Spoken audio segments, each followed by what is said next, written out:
Srimad Bhagavatam Canto 1 Chapter 18 Maharaja Parikshit cursed by a Brahman boy.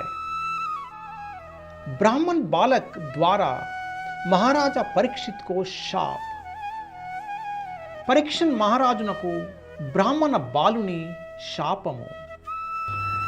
Test 31 ఏషా కి నివృతాశేష కరణో మీలిత ఈక్షణ మృషా సమాధి అహోస్విత్ కిం న్యూస్యాతా క్షత్ర బంధూని. Upon returning, he began to contemplate and argue within himself whether the sage had actually been in meditation with senses concentrated and eyes closed, or whether he had just been figuring trance just to avoid receiving a lower kshatriya.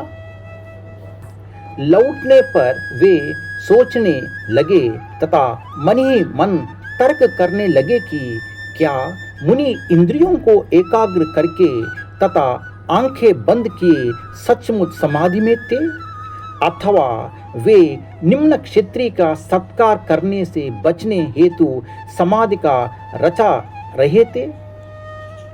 ఇంద్రియములను నిగ్రహించి కనులను మూసుకొని నిజముగానే ముని ధ్యానమగ్నుడై ఉండెనా, లేక క్షత్ర బంధువులను ఆహ్వానింపవలసి వచ్చుటను తప్పించుకుంటకు అసత్య సమాధిలో నిల్చెనా అని పురమునకు మరలి వచ్చిన పిమ్మట రాజు తనలో తాను తలపోయిచు చర్చించుకొనసాగెను.